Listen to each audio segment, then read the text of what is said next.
Boa noite, good evening, and welcome to our trip into the unknown. My name is Tatiana, and I'm a neuroscience PhD student here at the Champalimau Research Program. I'm here today with you because, as most of you, I guess, I'm very curious in the power that psychedelics have in changing our brains and treating our minds. This event is a part of a Champalimau Research community-led science outreach initiative called R. Spanning over 40 events in almost 10 years now, we have covered fascinating scientific topics. These events are usually held here in Lisbon in our beautiful Champalimau Center for the Unknown auditorium that overlooks the Tejo River. However, today we are together virtually in what is our first online event ever, and we had almost 1,000 people registering for tonight, so we couldn't be happier. We hope we can bring you some of the R magic to wherever you're watching us from. And so for tonight, we kept it a bit of the normal art structure. So first we'll have an introduction talk with some contextualization on the topic, including a brief summary of the history of psychedelics. After that, we'll have two invited speakers, one in-house specialist and a very special external speaker. They will dive deeper into how these substances are being researched for its potential in the treatment of mental health disorders. And by the end, we'll have a roundtable with all of the speakers and some other special guests where they will discuss and try to answer some of your questions. And so the questions will be collected by our amazing crew that will be checking at all times the comment sections of our official platforms. And so by the end, our panel of experts will try to answer them. And during the event, for those watching us via Zoom, you also get the chance to interact a bit more with us by answering polls that will pop on your screen.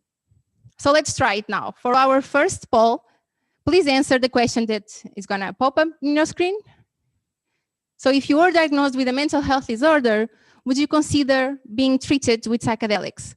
And so from 1 to 5, 1 being not at all, and 5 definitely. I'll give you a bit of time. Okay.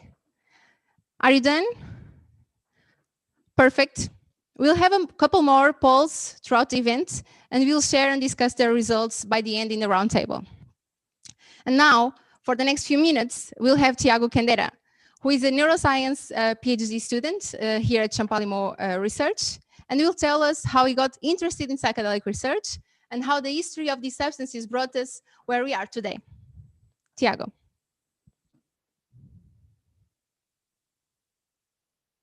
Thank you, Tatiana. My name is Tiago, and I'm a PhD student here at Champalimau Research. Before we dive deep into the history of psychedelics, I would like to tell you how I became interested in researching the therapeutic potential of these substances. People usually say that after experiencing trauma, they start to see their lives from new perspectives. I myself have been through a process like this. About 10 years ago, I was admitted into a hospital with a severe illness.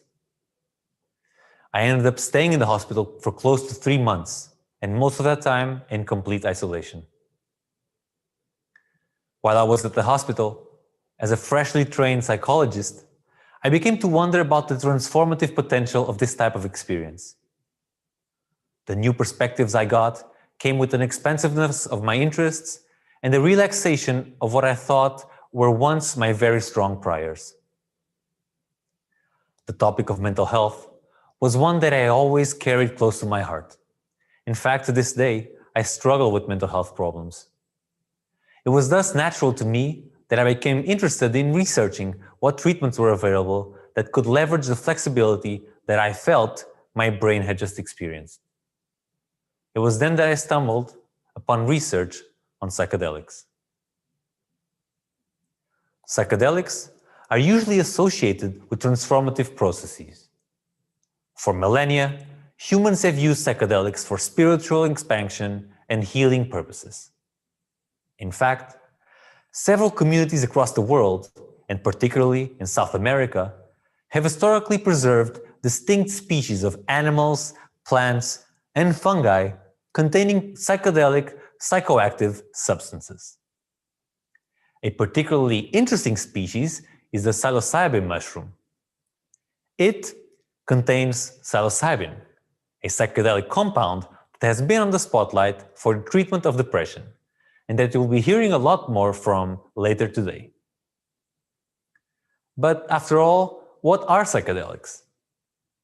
From their Greek etymology, they are the combination of the words mind and manifestation. Indeed, a person experiencing a psychedelic state often describes it as an expansion and manifestation of their mind, often revealing of new perspectives unknown to them before. These insights often manifest themselves in the shape of hallucinations. During a psychedelic trip, visual hallucinations are the most common. However, these can take shape in most sensory domains: tactile, auditory, and they can even affect your sense of smell and flavor. Most interestingly, they have also been described to have the potential to change your thoughts in surprising ways. Psychedelics are a family of drugs that act primarily on the brain's serotonergic system. Serotonin is a naturally occurring molecule in the brain. It regulates physiological functions such as sleep, mood, appetite, and is even involved in decision-making processes. My PhD project revolves exactly around this subject, but for today, I'll spare you the details. Serotonin is a neuromodulator, and as such, it can alter the way neurons talk to each other, allowing for more or less traffic of information between them. It mainly acts on the synapse, which are the bridges that connect neurons. Serotonin can act on a neuron by attaching to one of several different docks. These docks are called receptors. The leading theory is that psychedelic drugs emulate the function of endogenous serotonin. However, psychedelic drugs in the brain mostly attach to a specific serotonin dock, or receptor, and thus affect primarily the functions in which this receptor is involved, and not necessarily all the functions that serotonin is involved in. When psychedelics are consumed in high enough dosages, their interaction with the serotonin system is what causes the often called psychedelic trip. There are several types of psychedelic drugs. Some of them are present in nature, like DMT, mescaline, or psilocybin, while others were synthesized in the laboratory, just like LSD. And while today's event will focus mostly on the potential of psilocybin, we'll first take you on a trip of the history of psychedelics in general. As I said before, these psychedelic drugs have been used for millennia by people across the globe. In this talk, I'll specifically focus on the story of how they disseminated in the Western world and research. The Western story starts in the 1930s, where Albert Hofmann, a Swiss chemist, was looking to develop novel pharmaceutical drugs. In 1938, from one of his failed experiments, he synthesized a substance he called lysergic acid diethylamine, or LSD for short. However, he dismissed this discovery as a failure. It was not until 5 years later, in 1943, that he decided to revisit this substance, and that while working on it, he accidentally absorbed a small amount through his fingertips, discovering for the first time the powerful effects of LSD. 3 days later, he decided to intentionally ingest LSD for the first time. The effects began to take shape while he was riding his bicycle home. He described his experience. Now, little by little, I could begin to enjoy the unprecedented colors and plays of shapes that persisted behind my closed eyes. Kaleidoscopic, fantastic images surged in on me. The next morning, a sensation of well-being and renewed life flowed through me. This day, April 19th, known as the Bicycle Day, remains a celebrated date in psychedelic culture to this day. But while Hoffman thought he had discovered psychedelics, in the 1950s and even before, others were traveling to remote locations across the world to experience these drugs. Following the discovery of LSD, artists and curious people alike began to explore it and other psychedelics and introduce them to the Western world. In fact, due to the similar effects of psilocybin with LSD, it did not take long for Hoffman to get a hold of this mushroom. Soon after, he isolated this substance and synthesized its psychoactive compound, naming it psilocybin. He and many others across the world first learned about this substance in 1957, when Life magazine published the cover article Seeking the Magic Mushroom, that popularized the term for this drug until today. We were in the peak of the Cold War, and these substances had caught the attention of the US government. Their mind-altering effects were now one possible strategy to improve interrogation techniques and explore the potential of mind control. It was actually with funds from this endeavor that, in this article, the ritual in which psilocybin was used by the Mazatecs in Mexico and its effects were described in thorough detail. But with the Cold War came its counter-movements. The most famous of those, the hippie movement. Hippie culture was characterized by saying no to war and rejecting societal norms. Psychedelics and psychedelic culture were central to this movement. Without restrictions, LSD and psilocybin were now freely available. During the 60s, hippies, artists, and activists advocated for the use of these substances, often making use of the famous drop acid, not bombs. Artists across the globe, like the Beatles or Janis Joplin, wrote the anthems of psychedelia and helped propel this culture worldwide. Meanwhile, psychedelics also caught the interest of several research groups across the globe. Thanks to Hoffman and others, LSD and synthetic psilocybin had become easier to access in dosage and thus making them appropriate for use in research scenarios. Beginning in the early 50s, psychedelics had been used to treat a whole host of conditions, including addiction, depression, obsessive-compulsive disorder, schizophrenia, and so on. There had been 40,000 research participants and more than 1,000 clinical papers published on these topics. The American Psychiatric Association had whole meetings centered around LSD, this new wonder drug. In fact, there were 6 international scientific meetings devoted to psychedelics between 1950 and 1965 alone. Some of the best minds in psychiatry and basic research were now working hard to understand these compounds in therapeutic models. The potential of the therapeutic use of psychedelics was now clear and impossible to ignore. The evidence and promise of these substances in what was seen as altering the mind led Timothy Leary and Richard Alpert, professors at Harvard University in the United States, to initiate the Harvard Psilocybin Project in 1960. Their goal was to study the effects of psilocybin on human subjects.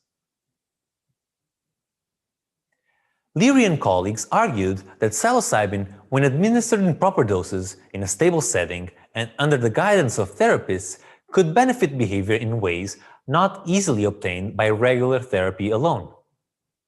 In one of their most famous experiments, the Concord prison experiment, prisoners were given psilocybin. The hypothesis was that they would reduce their likelihood of returning to prison after release, based on the scientists' belief that it would increase pro-social behavior.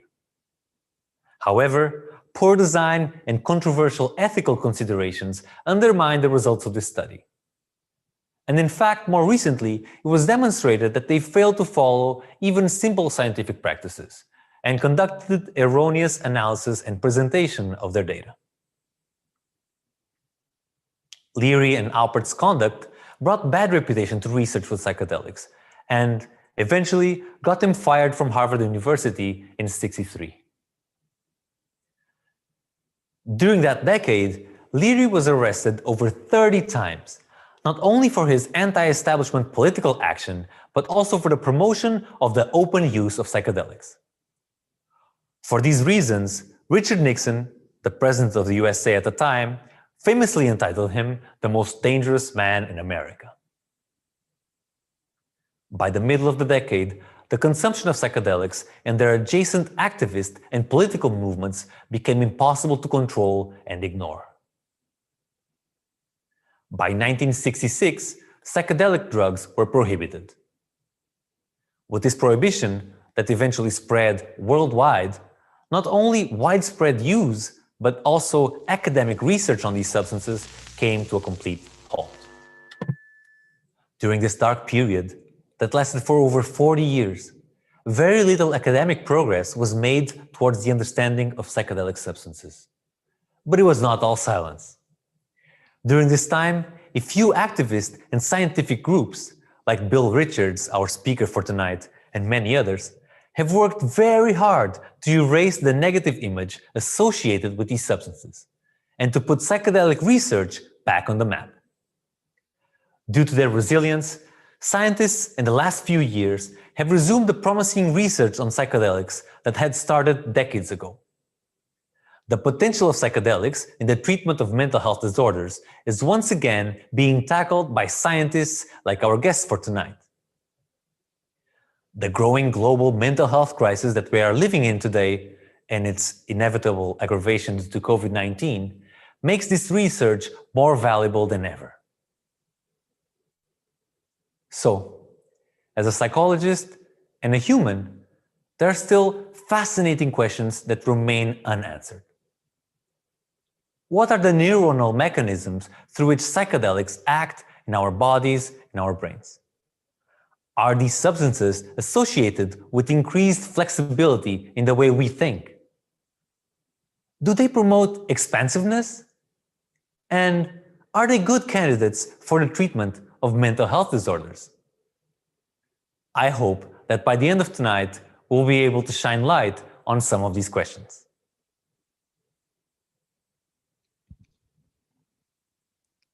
Thank you, Tiago, for taking us on this fascinating personal and historical trip. Indeed, there are many open questions and more research is needed to better understand both the mechanisms underlying the effects of psychedelic drugs and also their therapeutical application. And so today, to answer some of those questions, we have with us Carolina Seibert. Carolina is a clinical psychologist and researcher working here at the Champalimau Neuropsychiatry Unit. She will share with us how her long-time interest in helping patients has led her to perform research with psychedelic substances here in Lisbon. Then Carolina will guide us through some promising clinical results. And finally, she will explain how clinical research is safely being conducted in these novel treatments. Welcome, Carolina. Good evening, everyone. My name is Carolina, and I'm a clinical psychologist with psychoanalytic psychotherapy training and researcher at the Champalimau Foundation. I'm here today to invite you on a journey about investigating the use of psilocybin in the treatment of depression. As in any trip, there are some bumps on the road. I will go over existing evidence and safety measures related to this alternative treatment for depression. I will begin by telling you about my personal trip from psychotherapy process research towards my encounter with the research about psychedelic use for mental health disorders. I was born in Porto. In 2007, I packed my bags and drove all the way to Ulm, Germany, and started investigating psychotherapy processes during my PhD. I was interested in exploring what treatment components make treatment work for patients with depression. At that time, I also spent a year in Boston, analyzing large amounts of psychotherapy sessions. I found that therapist techniques do not differ so much across different therapies. However, I found that therapist techniques related to interpersonal relationships and emotions were more frequent in successful therapies for depression. After my PhD, I wanted to apply the knowledge I gained into clinical practice. For this reason, I moved to Washington, D.C. to pursue my psychoanalytic clinical training. Later in Berlin, I continued investigating processes and outcomes in ongoing psychotherapy trials for depression. I was analyzing the role of the therapeutic relationship and emotional experiencing on therapy outcomes. In this study, we found that higher levels of emotional experiencing in therapies for depression were associated with positive, long-lasting treatment results. It was only after I moved back to Portugal that I heard about psychedelic-assisted therapy and its impact on depressed patients' emotional experiencing. I was super excited with the opportunity to participate in a research on psychedelics and mental health, led by Alvino Oliveira Maia and Zach Mainen at the Champalimau Foundation. I was particularly curious about the therapeutic process underlying the effects of psilocybin in depression. Different questions started popping up in my head. What is psilocybin treatment? Does it really work? And how does it work? I really wanted to know the answer to these questions. Regarding my first question, what is psilocybin treatment for depression? I kindly ask you to enter and have a quick look into a treatment room. This treatment was inspired by therapists working with these substances in the 60s and learnings from traditional South American healers, as described by Tiago and Tatiana. Currently, in research studies that use psilocybin to treat depression, the session consists of patients getting 1 or 2 doses of psilocybin in separate treatment sessions. These sessions are conducted in a comfortable setting where psychological support is provided by a therapist. These studies have suggested robust and long-lasting antidepressant effects for psilocybin. From 2011 onwards, 5 clinical studies were published around the globe. 1 conducted in London and the rest across the pond. 2 in Baltimore, 1 in New York, and 1 in LA. These studies included patients diagnosed with depression in different contexts, for example, after cancer diagnosis. These results on symptom reduction were impressive. In 4 out of 5 studies, these patients experienced a significant decrease in their symptoms, between 58 to 83% reduction on average. This means that across the studies, over 60% of patients showed a significant symptom reduction.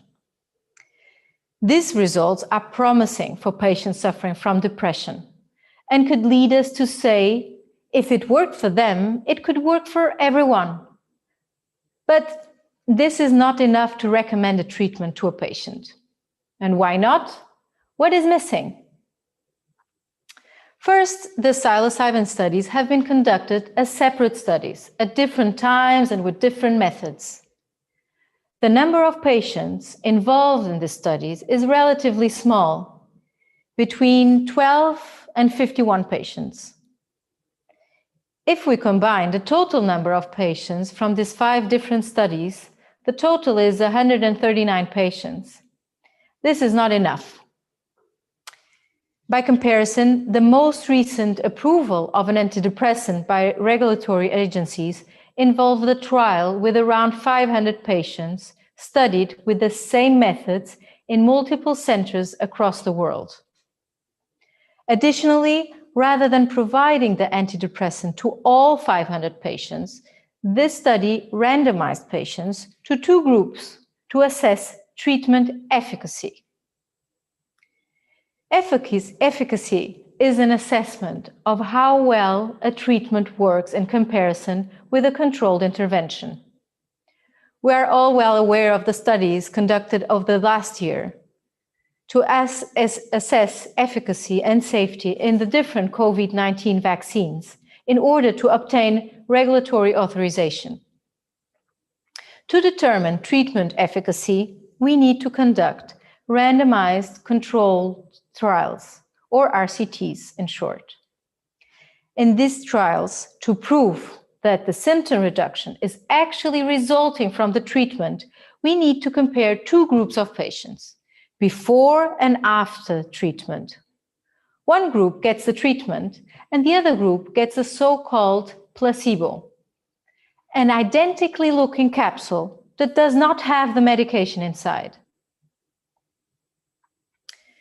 In trials for antidepressants, the placebo pill will typically lead to a therapeutic effect, also called the placebo effect. The improvement of symptoms among these patients may result from spontaneous remission. But more importantly, it's thought to be associated with psychological factors, such as the expectation to get better. This will only occur if the patient believes that he or she might have been treated with a treatment substance. And given the very explicit nature of a psychedelic trip, you might guess why it would be difficult to conduct a placebo-controlled trial when testing the efficacy of psilocybin. However, there are some solutions. For example, active placebos may be used to simulate the subjective experience of psilocybin. This and other strategies are being used in the currently ongoing RCTs that aim to determine the treatment efficacy of psilocybin for depression. Typically, these are large, international, multi-center trials, in some cases planning to include more than 200 patients. The results of these trials, if showing definite evidence of efficacy of psilocybin, are expected to lead to the regulatory approval of psilocybin as a treatment for depression. In addition, smaller studies have been addressing other questions, such as how does psilocybin work? This is the question I'm trying to answer in the research study I'm working on. The study is funded by Fundação para a Ciência e Tecnologia and will be conducted at the Champalimaud Foundation. We want to understand the antidepressant mechanisms of psilocybin. Does the psilocybin antidepressant effect really modulate or change the brain? Like when we are in the city center and there is a traffic jam, we can either be stuck or, if we're flexible, we may take alternative routes. Similarly, our brain has adaptive neurobiological and cognitive mechanisms that may be dysfunctional in depression. We will measure the degree to which some of these mechanisms are changed by psilocybin.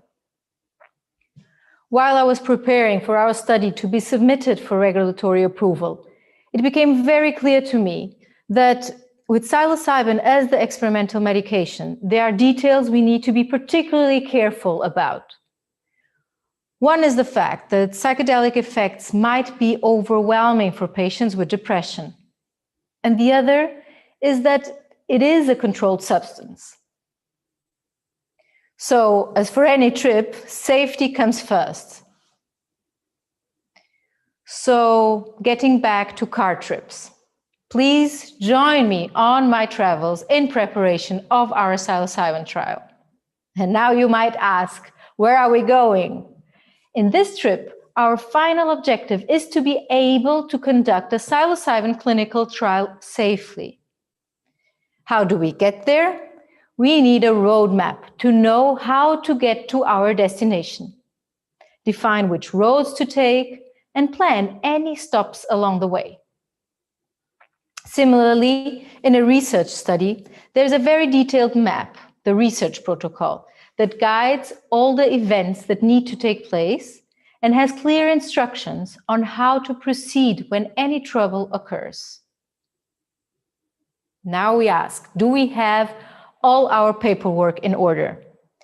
Before heading on our trip, we need to ensure that we have the driver's license, registration, and insurance. In a study, this will be the approval of the protocol by the competent authorities. For example, SEIC and Infarmed in Portugal. Certified psilocybin, with import and transport authorizations, and clinical trial insurance. And who goes on the trip? Our driver will be the researcher. We will have 2 co-pilots, a therapist and a physician. The passenger will be the patient. That will be safely conducted on this trip. He or she needs to be willing and prepared to remain seated for the long hours drive. The physician needs to check patients regarding inclusion and exclusion criteria and make sure that their physical and mental health is adequate to participate in the study. Together, the co-pilots help to prepare the driver and pack the car for the trip, explaining to the patient what might be expected during the travels, what kind of experiences he or she might have, and what to do in a situation of more anxiety or distress. Now, we're finally ready for departure. With everyone inside the car, in their respective seats and with their seatbelts on, we're finally ready for our trip, starting from the moment the passenger takes the psilocybin capsule until its effect fades off, usually 6 to 8 hours later. After a long trip, one might like to share some past moments and pictures. Similarly, in psilocybin studies, after the psychedelic experience, typically the patient will come in to the research clinic for the chance to exchange any ideas or concerns about his or her experience. This should help the patient to accommodate any changes in emotional states and new insights. We have reached the end of our car trip, and I hope you enjoyed the views. I have 2 take-home messages that I want to share with you. First, don't try this at home. We need more evidence for treatment efficacy and how to use it safely. Having patients taking psilocybin in a research setting will help us to avoid unnecessary bumps in the ride. My second take-home message: having rigorous clinical research and regulations are a good reason for these studies to take so much time. But once the results are out, hopefully, we will know that these treatments are a safe and an effective alternative to treat patients suffering from depression. Thank you very much for paying attention. I'm excited to have had the opportunity to talk to you about psilocybin treatment, and I'm looking forward to the discussion at the round table at the end.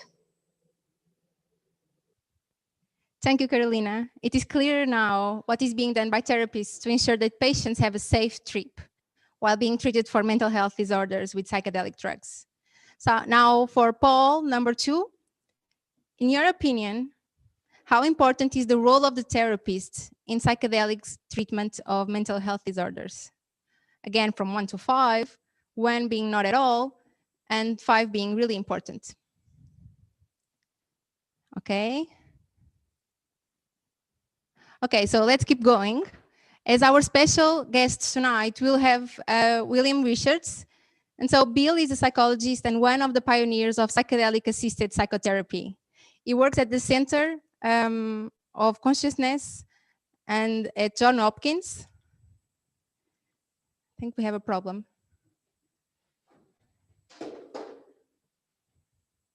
Just a second. Okay, are we back? Okay, so let me start by introducing Bill again, because this is such a special guest that we have with us tonight, William Richards. So Bill is a psychologist and one of the pioneers of psychedelic-assisted psychotherapy. He works at the Center of Psychedelic and Consciousness Research at Johns Hopkins in the USA.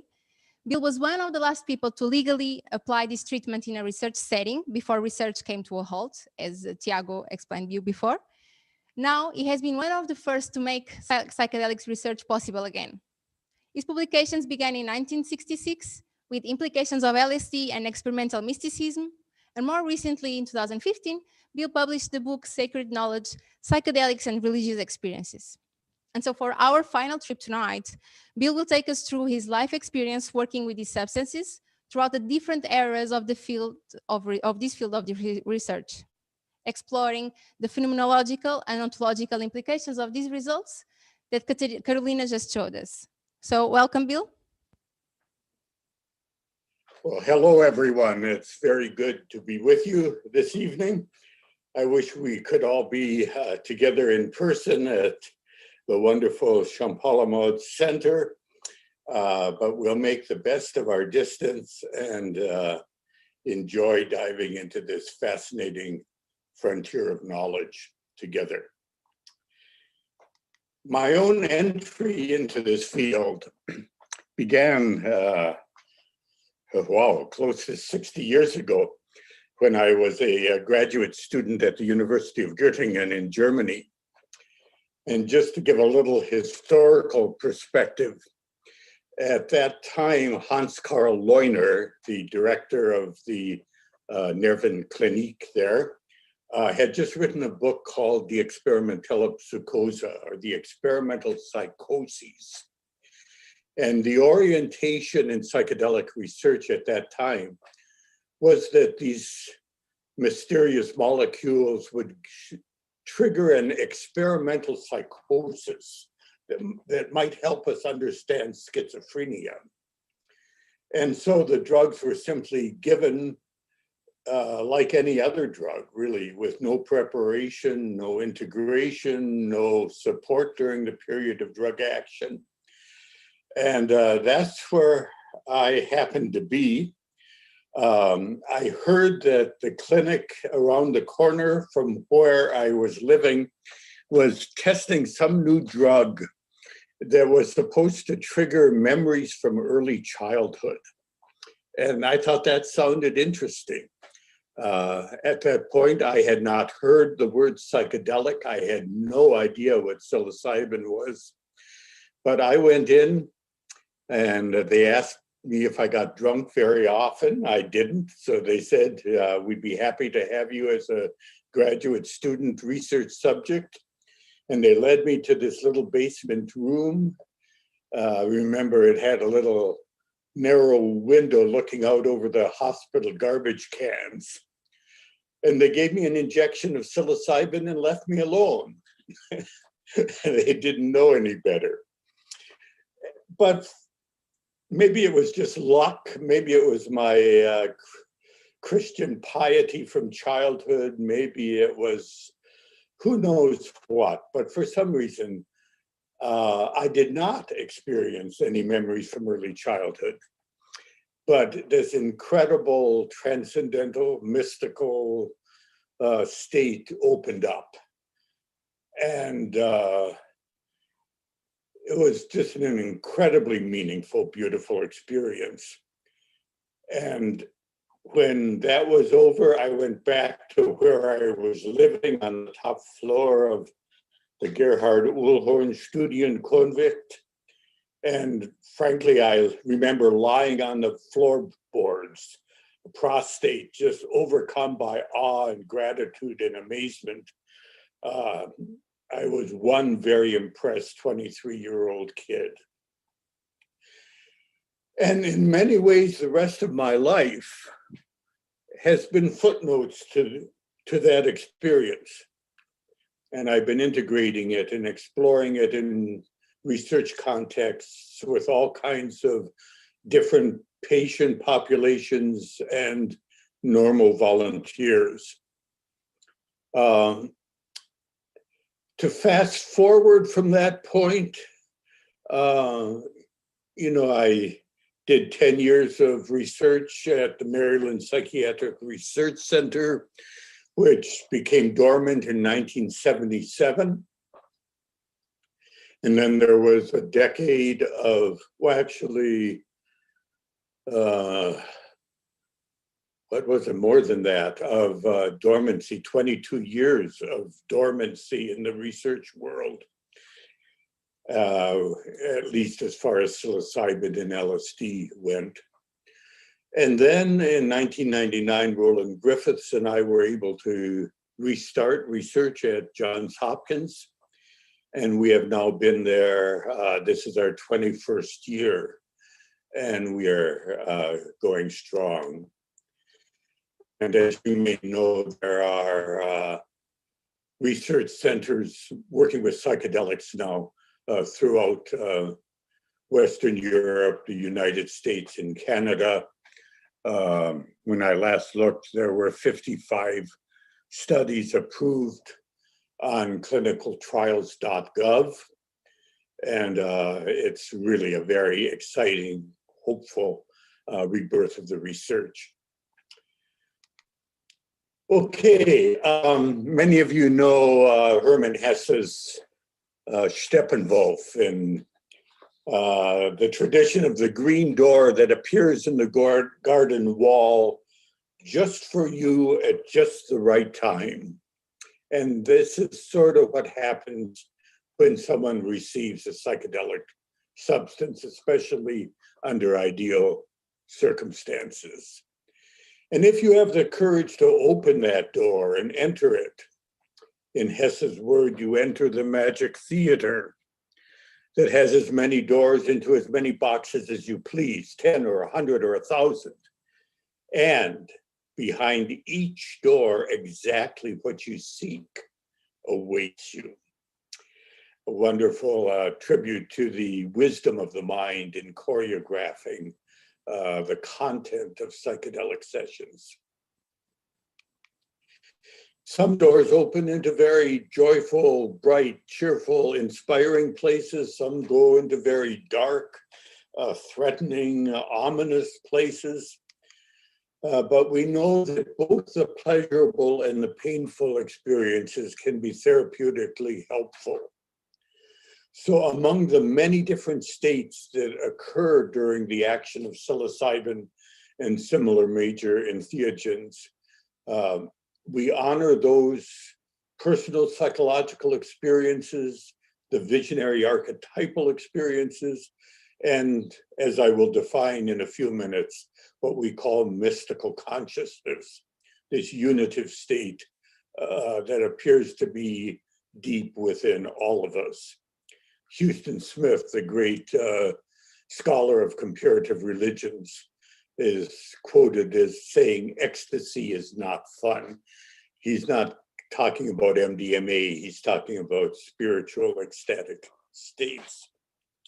Okay, then there are these potentially negative experiences, the so-called bad trips of panic and paranoia and confusion. And frankly, they are very rare in research these days when people are well prepared and skillfully guided. They seem to be triggered in sessions where people unlock more than they're ready to deal with, and they try to control the content and run away from it instead of, with support, diving into it.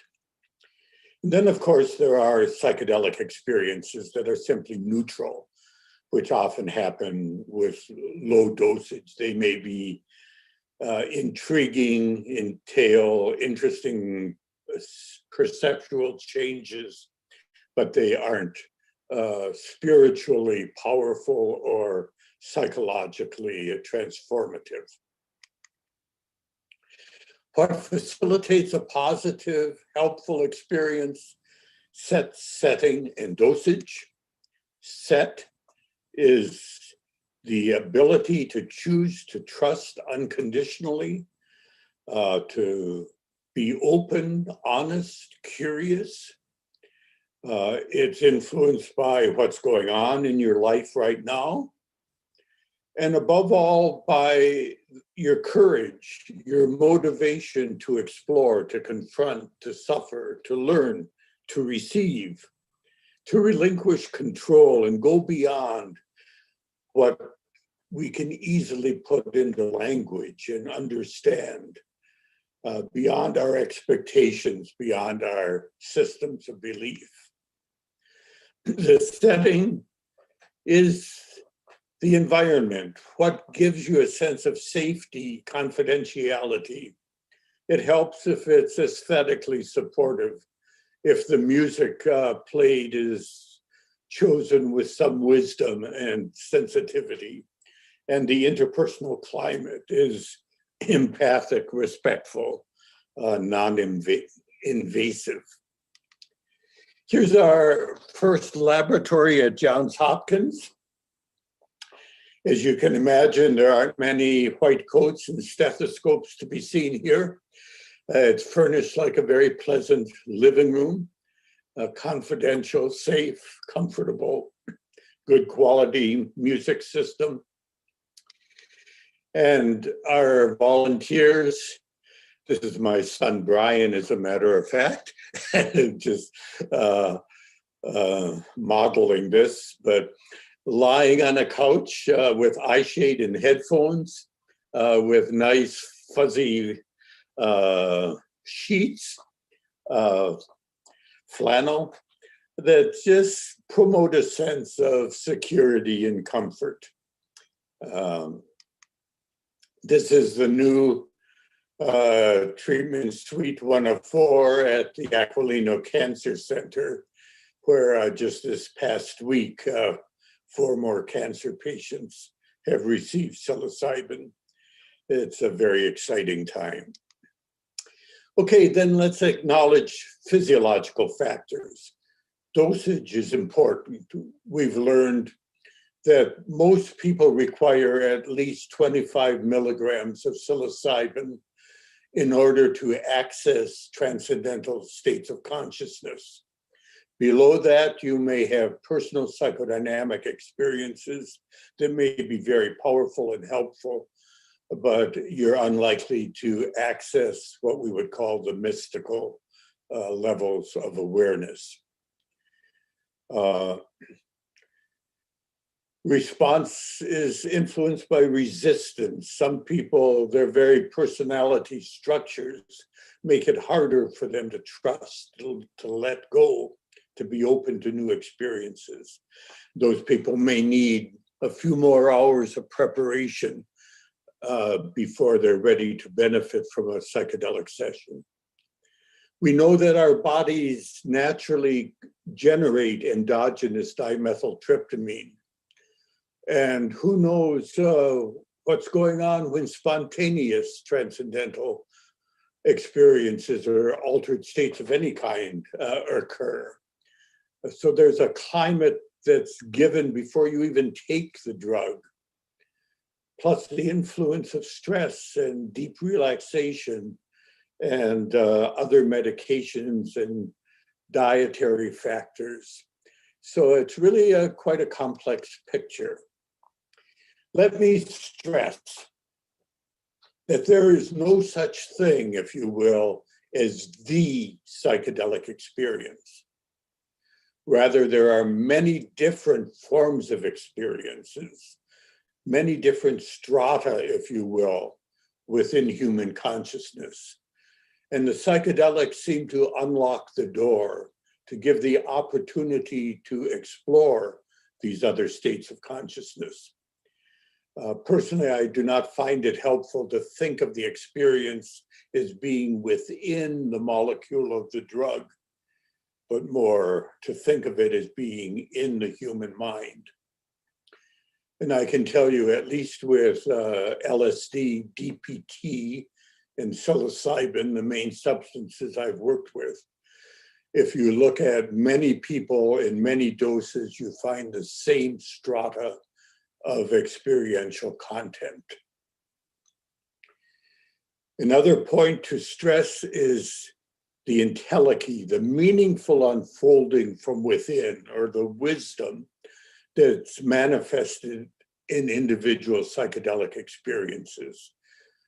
The mind of the human being seems to have a certain intuitive ability to choreograph content.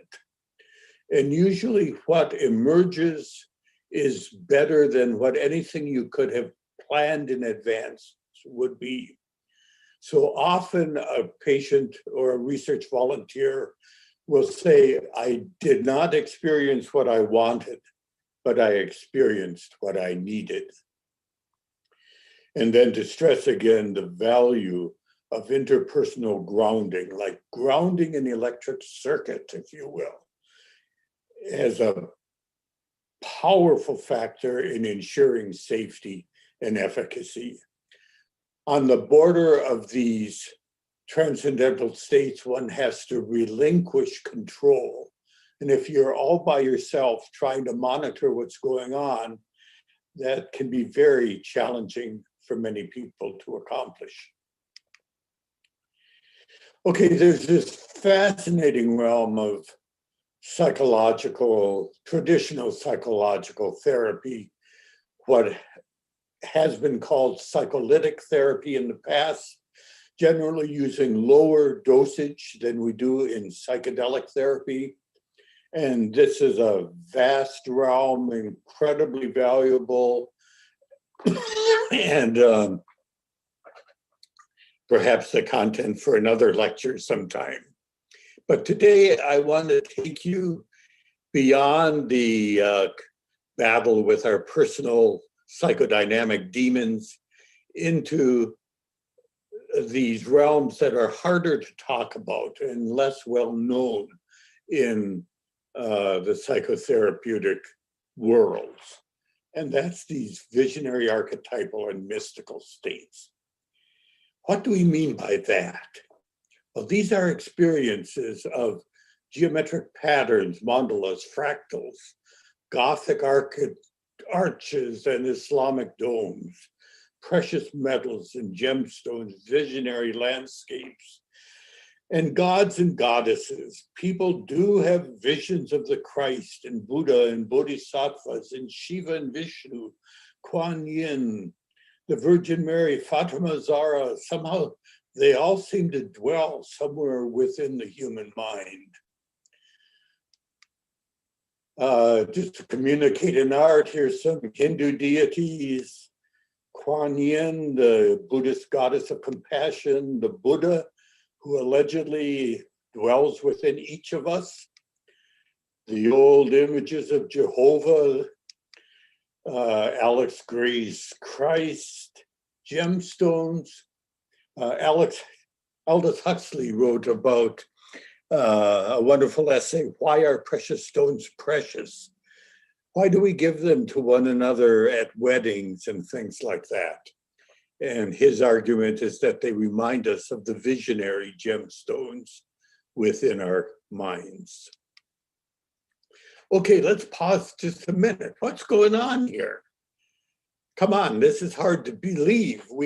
People are reporting this stuff with closed eyes.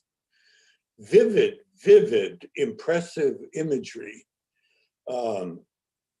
Many understand this as empirical validation of Carl Jung's idea of the collective unconscious, this universal cache of images, apparently independent of enculturation, things that are just encoded in our DNA or spiritually accessed, whatever that may mean. And of course, that leads us into the realm of philosophy. And what is consciousness anyway? What is the relation of the brain to the mind? What is the ultimate nature of matter? And there, perhaps some of the quantum physicists may be of more help than anyone in trying to formulate a language for these incredible mysteries. But we know that these things happen, and very reliably and very vividly. Let me take you into the model of the Zen ox herding sequence, kind of a metaphor for the spiritual journey, if you will.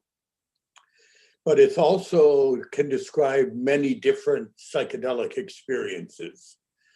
They're searching for the ox, finding the first footprints, following the tracks, first sighting it, approaching it, wrestling with it, taming it, finally riding upon the ox, then becoming the ox. And then there's this unitive state called no ox, no you. You're both part of something bigger.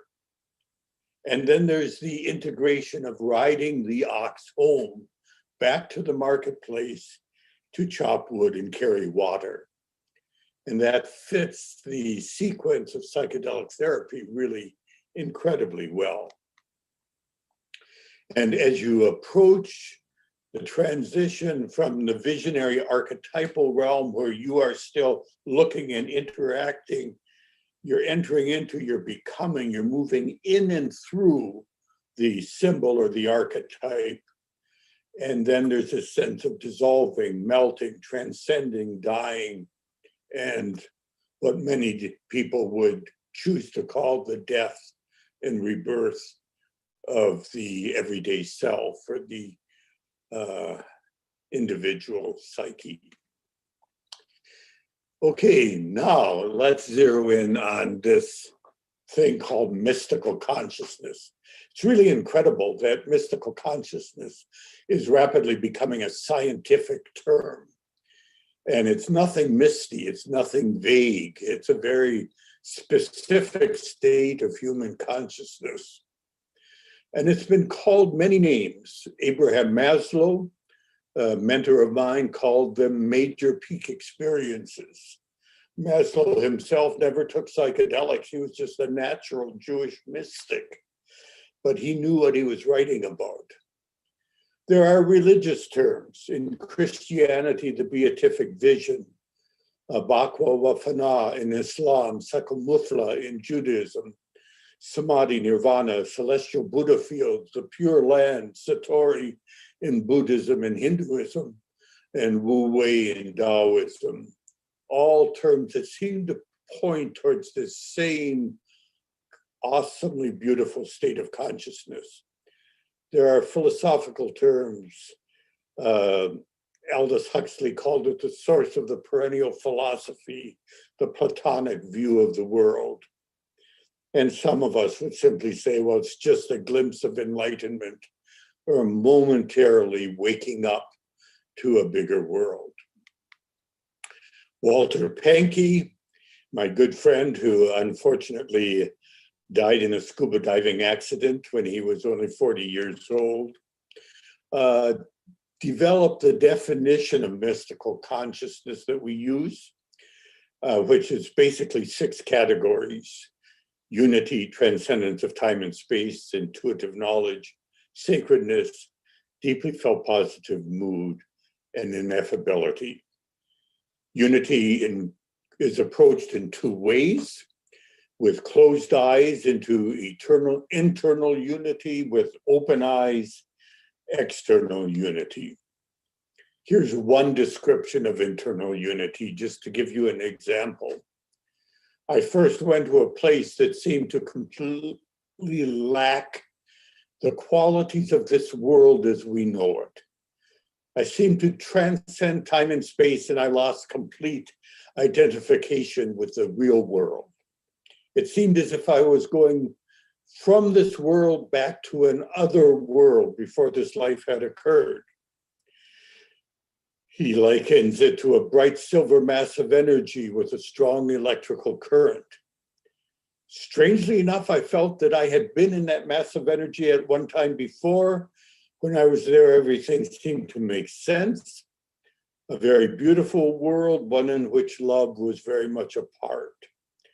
The basic theme I perceived was that life continues to go on and we are basically some form of essence from a supreme being and are part of that supreme being. I don't have the fear of death I once had. I am willing to accept the plan of the Creator and go on when it becomes necessary to the next segment of his creation. I have found that everyday living seems much more enjoyable. Small things in life I may have overlooked, I seem to appreciate now. I have a much greater and deeper understanding of other people, a much greater capacity to try to fulfill other people's needs.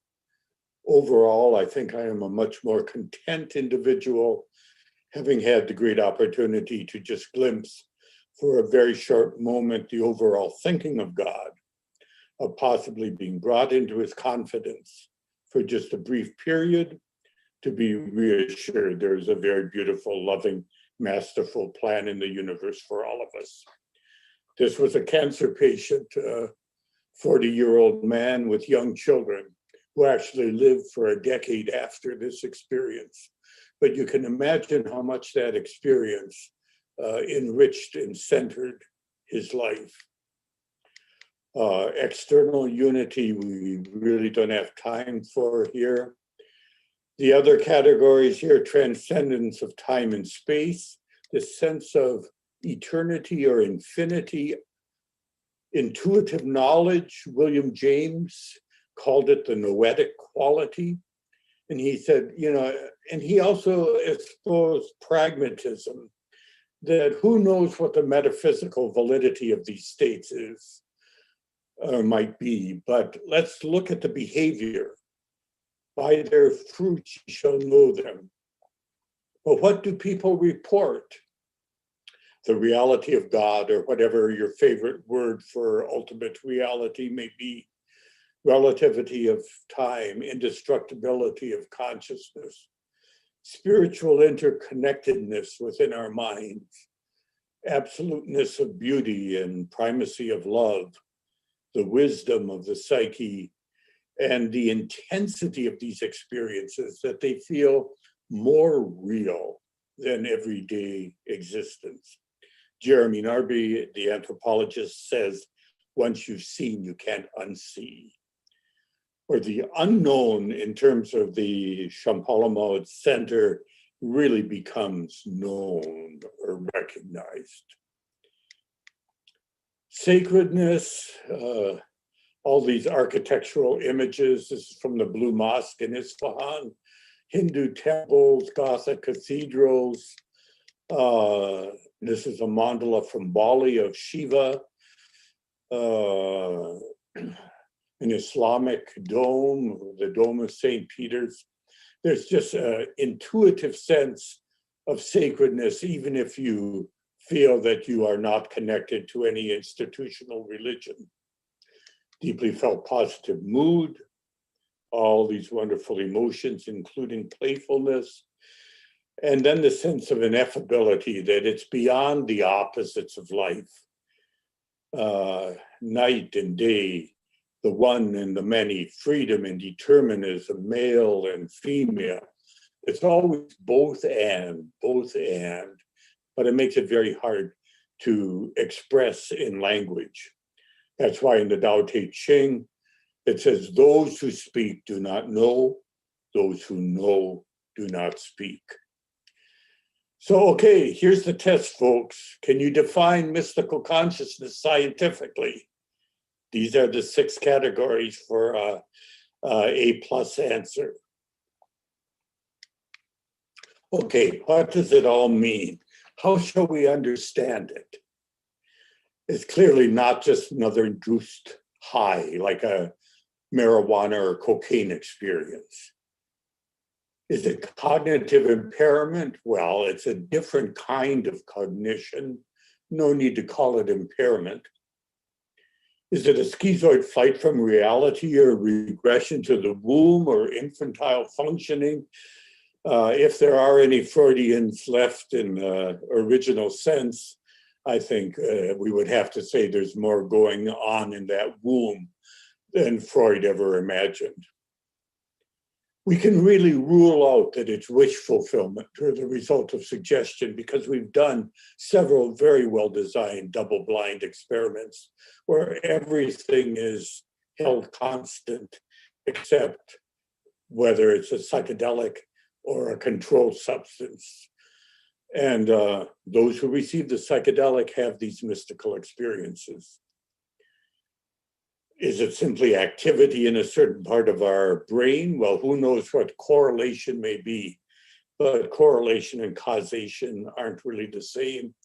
And we really can't explain what's going on in our brains right now. Is this revelation? Is this undiscovering really a spiritual core within? What's it good for? Well, it leaves in its wake feelings of awe and gratitude. You may know David Steindl-Rast, this wonderful Swiss Jesuit, I think he is, who has this website, gratefulness.org. He says, if you can feel gratitude, you have the essence of the spiritual life. It changes the self-concept. Your whole view of who you are and who other people changes. Your self-worth changes. You can't pretend to be worthless anymore when you've seen this kind of beauty and wisdom within you. You can't pretend to be isolated anymore because you know deep within yourself that you are interconnected and you have inner resources. The so-called higher power of AA and NA is incredibly real. And there's feelings of rebirth and empowerment and new aesthetic perception and often a new appreciation for nature. So in summary here, this gives us all a new appreciation for experiential learning. It's a new concept in psychiatry, really, that the memory of an experience can be so therapeutically potent. This is one experience, maybe in a matter of minutes during the 6-hour period of psilocybin action. This is not taking your Prozac every night for years. It's experiential learning.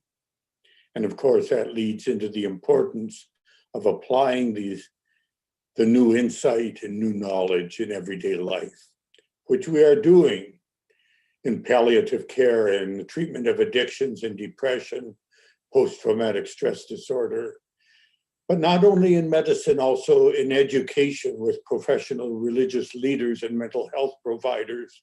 And who knows how it might help people in other disciplines. And then, of course, there's the religious applications of these substances as well, what Bob Jesse calls using them in the betterment of well people. And Rick Doblin has this dream of the psychedelic therapy centers of the future, when all is legal. So what do we do right now? We continue to design and implement well-crafted research projects. We respectfully communicate with colleagues, the FDA, the EMA, the culture at large. We have a huge educational job to do about the positive values of psychedelics. If the data support it within the next few years, we should see the reclassification of at least psilocybin coming off of Schedule 1 or Class A, being prescribable by trained people in legal settings. And to get ready for that, we're very busy training and certifying facilitators and researchers and working to ensure insurance coverage. So those people who do not have tie-dyed t-shirts and cannot spell psychedelic, but who are suffering, can have access to this very potent form of treatment. In conclusion here, welcome to the Aquilino Cancer Center, where I have been the last 3 days, actually, giving psilocybin to 4 more cancer patients. The future is now, folks, and we really are at the dawn of a new era.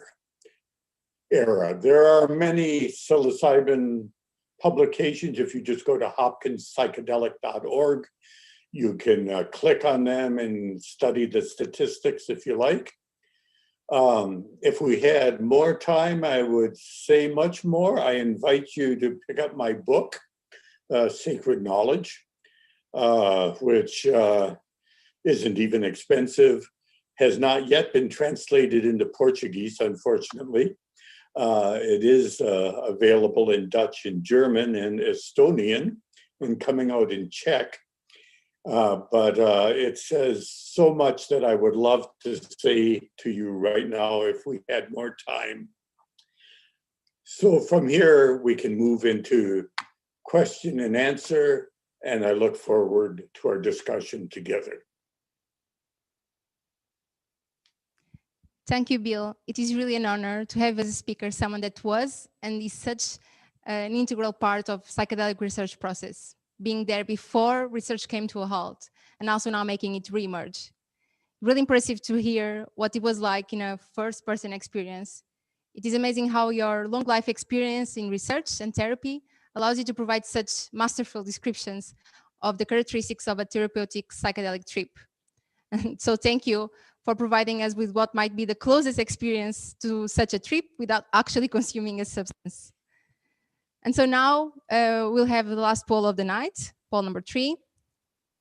If you were diagnosed with a mental health disorder, would you consider being treated with psychedelics? And so again, from 1 to 5, 1 being not at all, and 5 definitely, I ask you to answer this question, this last question of the night. Okay, so now for the round table, me and Tiago, of course, with our 2 invited speakers, Carolina and Bill, are going to join us. Thank you for joining. And we also have Zach and Albino. Yes, we have 2 very special guests from our very own Champalimau research. First off, we have here next to me Zachary Maynan. He's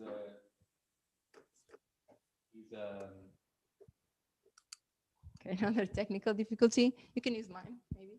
Okay, so okay, yeah, okay. I should use hers.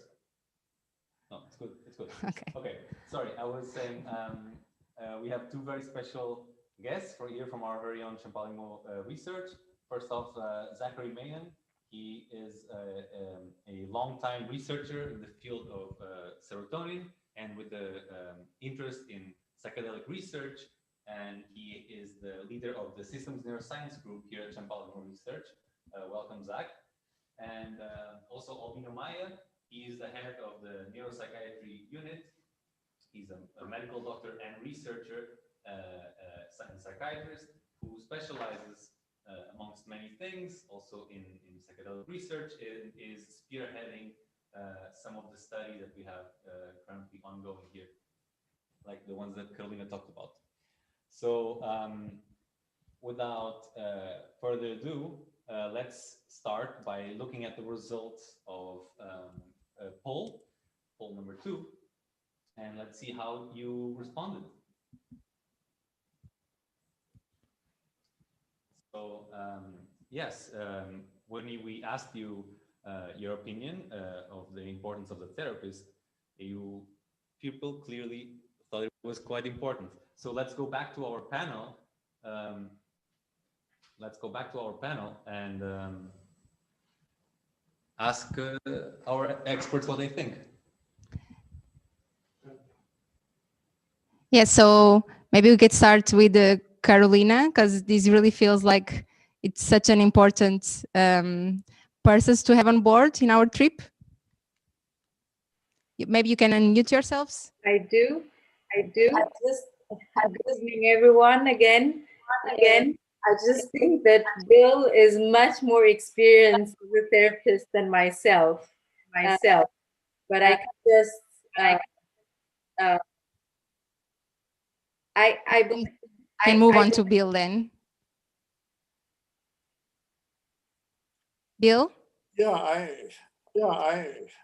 Obviously, I feel they're incredibly valuable tools them wisely.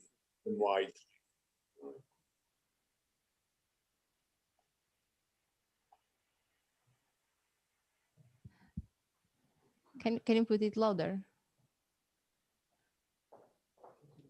If I may, I think only one of us can have the mic on. I'll start with the Q&A. And I'll ask now Albino. So one of the questions from the audience what are the advantages and disadvantages of using psychedelics to treat depression when compared to other most common antidepressants? Albino? So thank you very much, Tatiana, for the question. And thank you for for the event. This was a great event, and I really enjoyed listening to all the talks, particularly Carolina and Tiago, with whom I work. It's really great to hear you guys speak about what we're doing together, and of course Bill, who I met a few years back at the Champalimo when we were starting our own trip in this, and it was great to hear you talk about this again, Bill. So thank you very much to you too. So answering the question, I think the honest answer is we don't know. I think we can conceive of potential advantages, and we can easily conceive of potential disadvantages.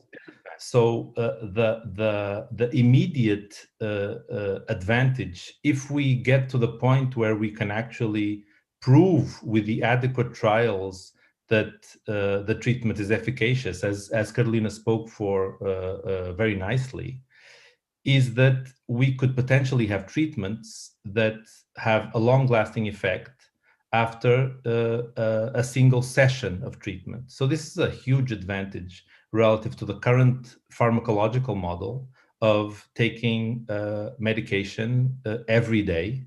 And in addition, with the problems that we know so much about, which is that we have issues of patients getting sick again if for some reason they stop their medication. So if this is definitively proven, it's going to be a great advantage. But I think we also need to consider that our current antidepressant treatments were, at the time when they were brought into treatment, incredibly revolutionary. So they brought the treatment of common mental illnesses like depression and anxiety to primary care doctors. They made treatments much more accessible. And the way that psychedelic-assisted treatment is being thought about and tested is going to be challenging in terms of allowing access to those that might have least possibility of access to such a complex form of treatment involving physicians, psychiatrists, and therapists. And I think we need to take that very seriously into consideration also. Thank you. Canelo, do you want to go for the next question? Yes, so we have an interesting question. Maybe we can go ahead and pass the ball on to Zach, that he hasn't replied yet. So someone in the audience is asking, so what are the next big questions to be answered in the field of psychedelic research? We would love to hear your wild speculations.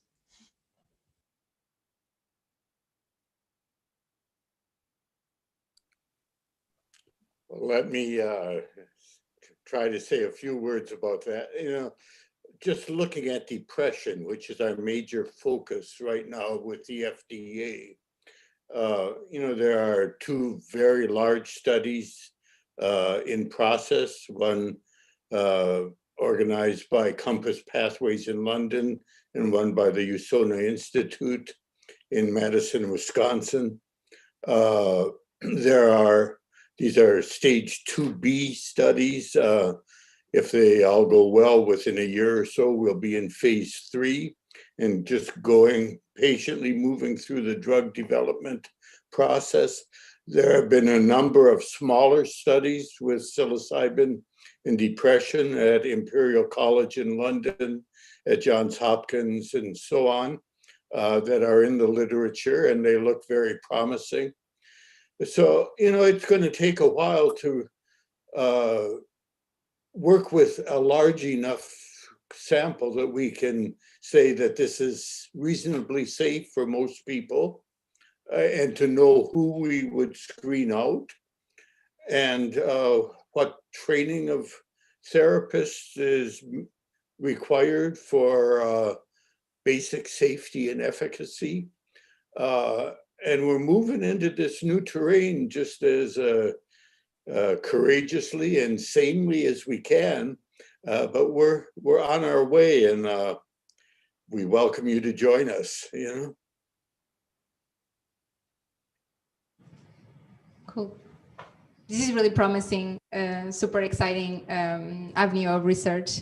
So in terms of more mechanistic underlying in our brains, Zach, what are your opinions on where this research is going next? Research.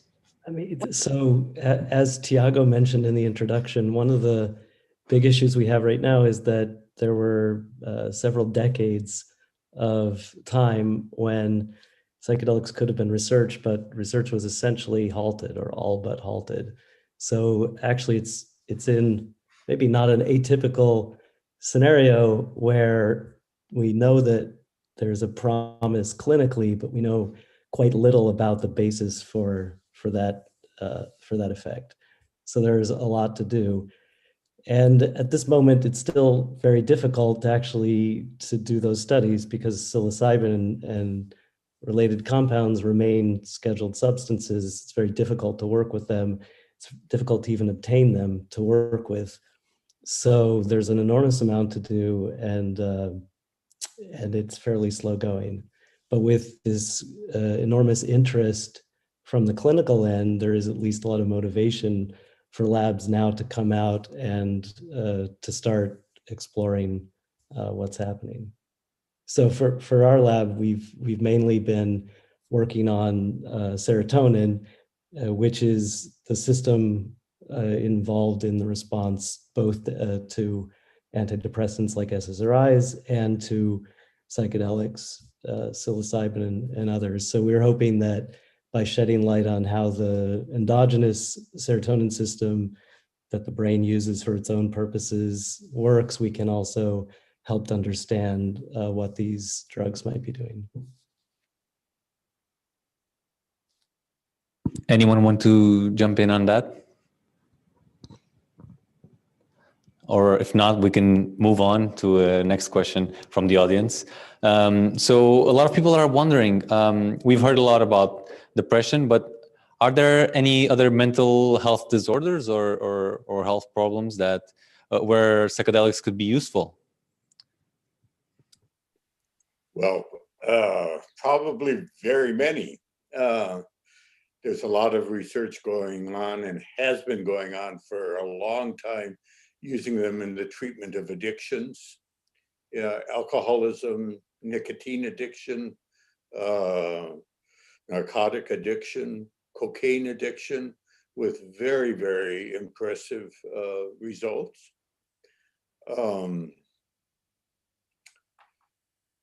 The major area I'm personally focused on right now is using them with cancer patients, helping people live the final trajectory of their lives more fully, to kind of, as we say, to live until you die and not retreat and hide in your bedroom feeling depressed and sorry for yourself for the last few months. And it's frankly incredibly inspiring to see how people come alive after a well-constructed psilocybin session, even to the extent that the cancer patient almost becomes the social worker for the family, not retreating, but providing leadership and demonstrating how you can live fully every day of your life, including the last one.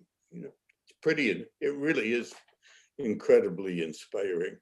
And that may spread into oncology centers throughout the world in the near future. Sunstone therapies just coming into being at the growing out of the Aquilino Cancer Center, which is actually only a mile from FDA headquarters. It's just kind of symbolically nice, is really leading the way here. And we'll see what happens there in the next few years. But there are countless applications that could be explored. At Hopkins, we're starting to look at early Alzheimer's disease symptoms and eating disorders, for example. You know, we don't have much results yet, but we're investigating.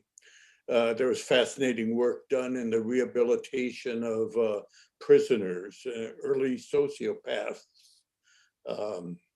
Can we affect their self-concept and values enough to integrate people into society instead of locking them up for a lifetime, etc.? You know, that they're, and who knows what the value might be for people who are not diagnosed as ill.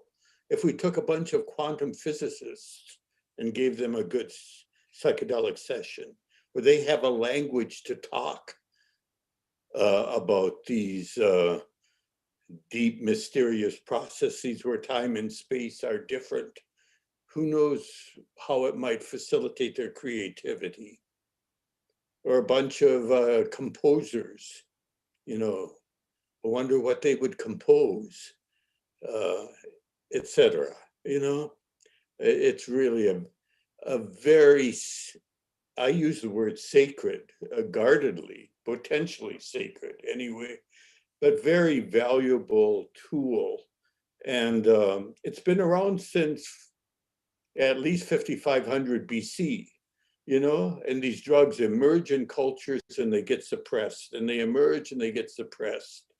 And right now they're emerging, and let's hope we can be wise enough to use them constructively, you know. I need one, okay. It seems like such huge potential, but actually picking up on the note of cancer patients, and since we are in a cancer clinic, some people were asking whether there was already a clinical trial going on. And so I'll ask maybe Carolina and Albino to answer this. Carolina? So the first clinical trial kicking off at Champalimau Foundation is actually for depression, for treatment-resistant depression. And we're planning on studying the mechanisms of psilocybin in a cancer population that suffers from depression. So yes, but that's further ahead than the first one that is just kicking off now. Albino, I don't know. Tatiana, is it okay? Is it okay if I ask Bill a question?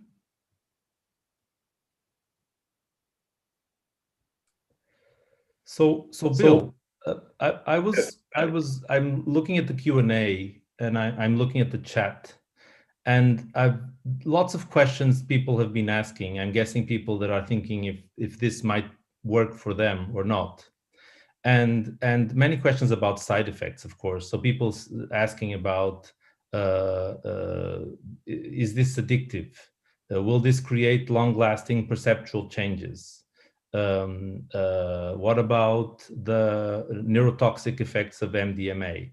And these are things that for which we actually have reasonable literature, and it's easy to say that given the right circumstances, that this seems to be a pretty safe treatment. But there was one question I saw in the middle of the many others that echoed with me, because I have the same question. And I was hoping that you, as an experienced guide, might have an answer that could comfort me when thinking about my own potential trip one day, if it ever comes. And the question is, I'm afraid, and this is the question I'm echoing, but I think I might have it also. I'm afraid of going through something like this and coming out from the other side a different person.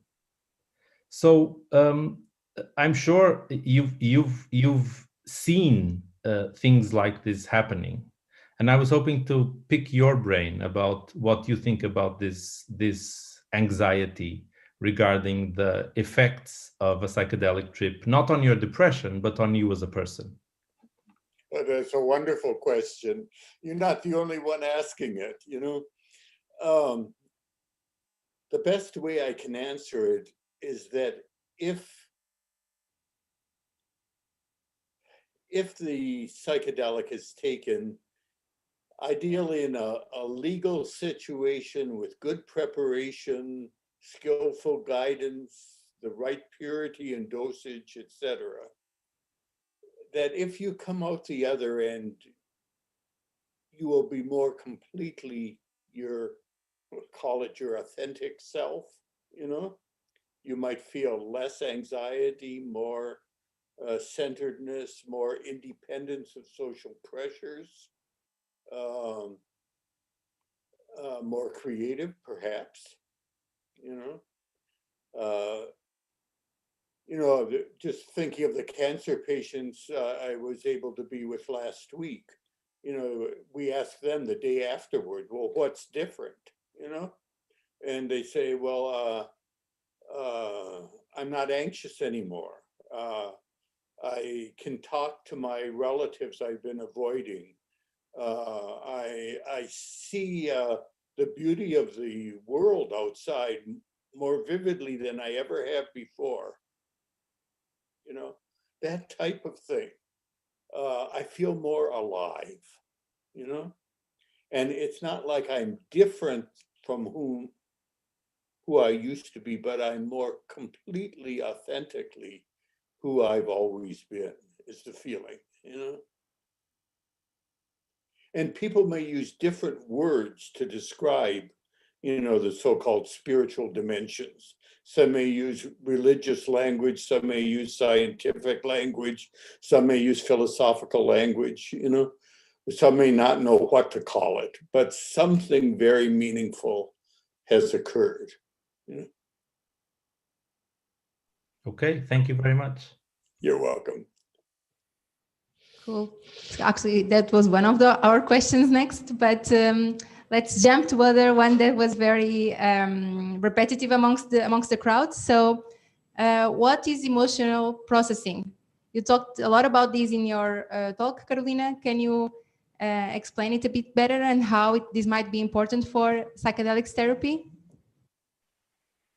Well, the second part of the question, I don't know the answer, but the first part is to explain maybe a little bit better what emotional experiencing is all about. It's a big word. So I guess it's nothing more than being in touch with your own emotions and being able to think about them, which is easy said and not so easily done. So feeling and being able to think about what we feel in a wholesome way is what a high level of emotional experiencing would be. For the psychedelic treatment, I believe that there is a hypothesis that this level that we can externally observe is changed in a patient. But the answer, we don't really know. So that would be, and it's usually in psychoanalysis and humanistic therapies, it's a long process. So if it really happens in this, what I believe is a life-changing experience, and that's why it would make so much sense that it changes, then that would be of a great advantage from a psychotherapeutic perspective. I would just comment on how people very frequently say, I did not experience what I wanted, but I experienced what I needed, Sort of like in the ayahuasca religions, they use DMT in South America. When you take the drug, you go into your mind for a lesson. And Mother Ayahuasca will teach you something, will give you the lesson of the day. And it might be not at all what you expect. So we have, for example, people who, want to see beautiful, inspiring archetypes. Instead, they find themselves tumbling through unresolved grief, maybe from the loss of a parent or someone 20 years ago, not what they expected, But is that a bad trip? no, this is intensive psychotherapy potentially, you know? But there's a wisdom that I see over and over in the human mind about how the content of a particular psychedelic session gets structured. And it's an amazing process. It's usually wiser than anything we could have planned in advance. Yeah, so in my introduction, I talked a bit about my personal experience with having this very intense traumatic event in my life, and how I came out at the other end feeling reinvigorated and wanting to explore more things in life. And I can't help but to think that many of the descriptions that we've heard about today have this sort of transformative process to them, right? This transformative quality to them. And a lot of people have been asking questions along these lines. For example, some people report to experience this type of transformative process when they do meditation for a very long time. Others, like Bill just said, after having what they would initially call a bad trip, then come out saying that it was an intense therapeutic moment for them. So I'm curious what are your thoughts about these types of experiences when they go sometimes not in such a positive valence, and most specifically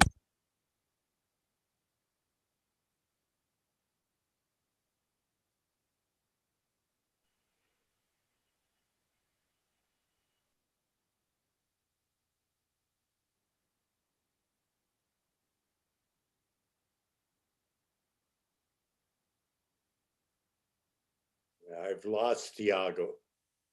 So I think we lost Tiago, but I think we're still online.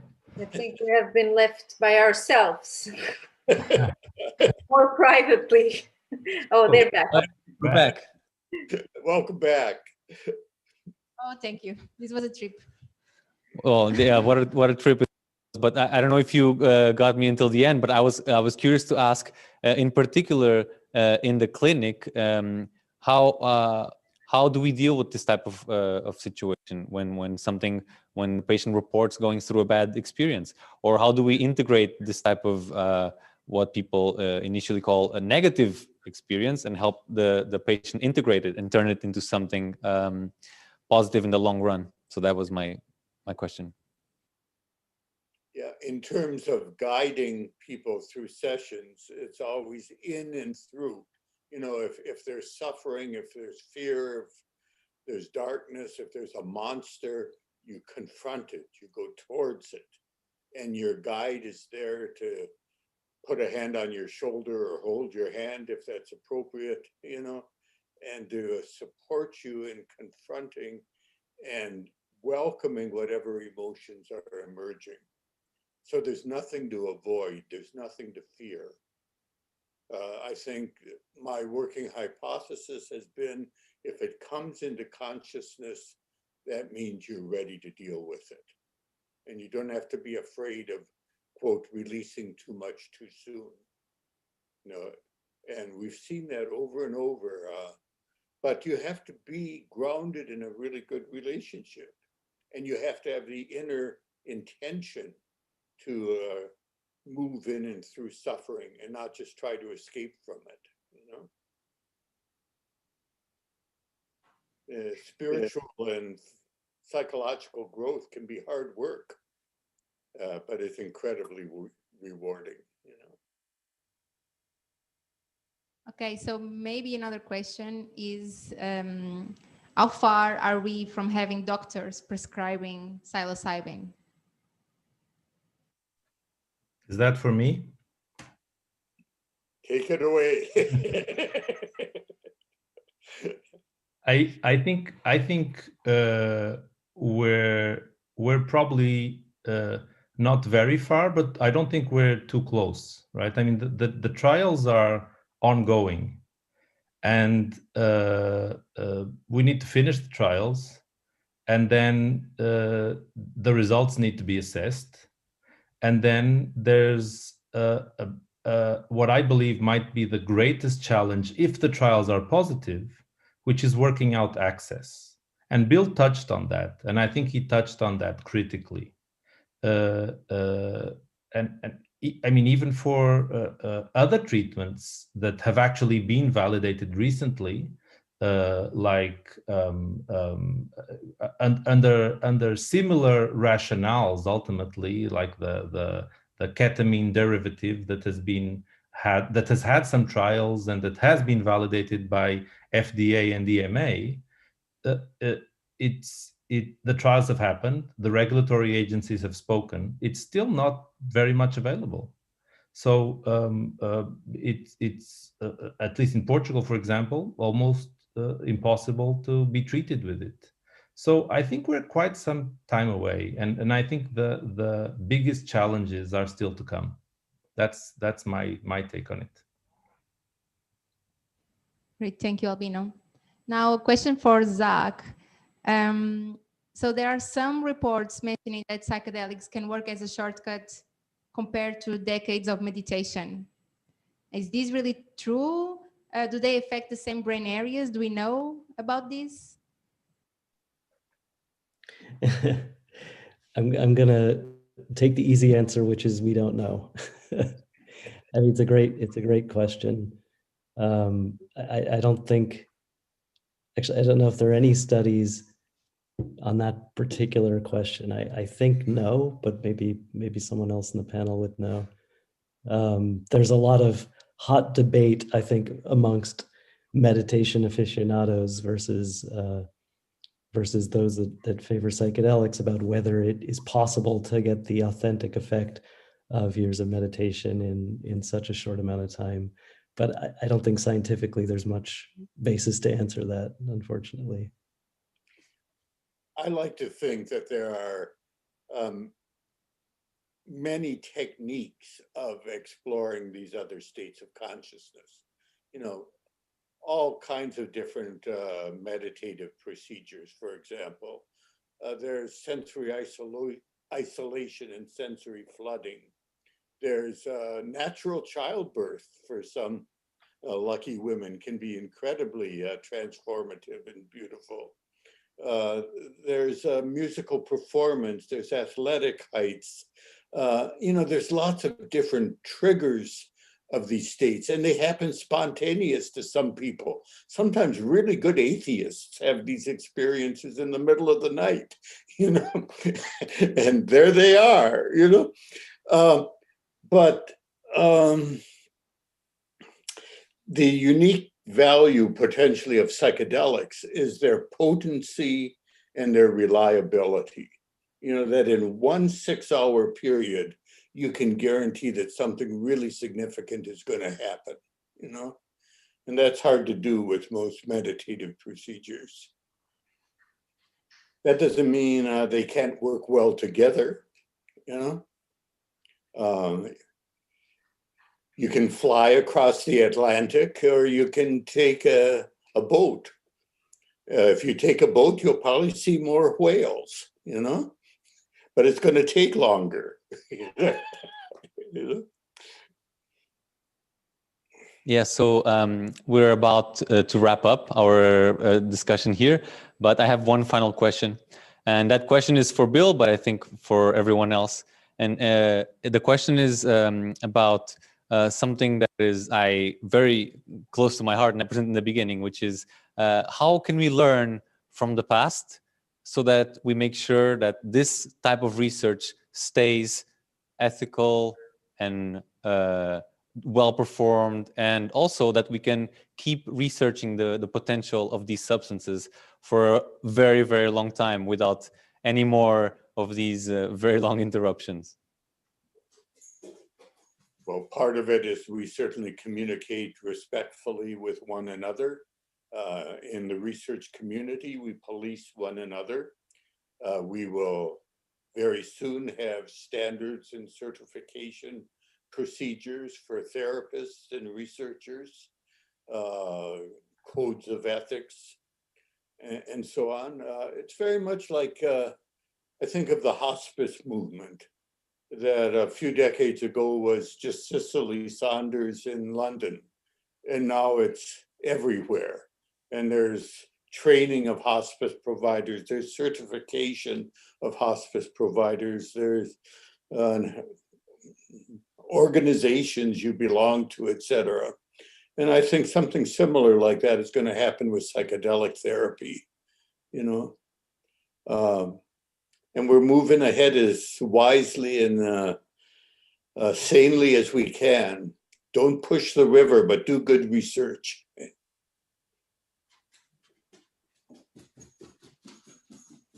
Okay, this is great. Thank you all for joining us. Now, as researchers, of course, me and Tiago couldn't avoid performing a little experiment with you tonight. And so we're going to show you the results of poll number 1 and number 3, which you might have noticed they are the same question.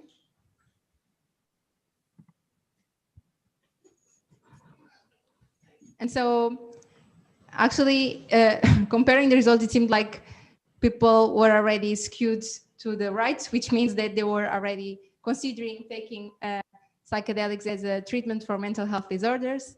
And it seems that towards the end, that trend maintains. So that's good, I guess. We didn't change your minds to Yeah, well, we did change people's minds a bit. a tiny bit. A tiny bit, Yes, more at towards least. the right. And I think that was it for content, but we still have a few more things to say. First of all, it was really a pleasure to have you, all of you, here with us in this mesmerizing night. We hope you have enjoyed it. For us, it was also a bit different. As you might have seen, some trouble, because this is our first event online ever. Usually are used to our auditorium where there's more eyes looking at us, but different kind of troubles with technicalities and stuff. And let me take that cue and find a moment to thank all of the amazing art production team, Alex and Sarah, which are here in the room with us. And we're a very small team due to COVID. That's why I had to run in and out of the camera a few times. We'd also like to thank all of the science communication team, especially Diogo and Tiago Coelho, that helped us make the amazing presentations that you saw today. Thank, of course, the Champalimaud Foundation for hosting this event. For all the people involved in the production, Catarina Ramos, Pimentel, Eric, all of you guys, all of the art team. You are amazing. So it was really a pleasure. And so stay tuned. We'll have another art event coming soon. This one on implicit bias. So stay tuned and hopefully you can join us in a couple of months again. And of course, thank you to our panelists and a round of applause for those at home. Exactly. We haven't clapped in a long time, so maybe we can do it right now from our sofas. Thank you very much. Good evening.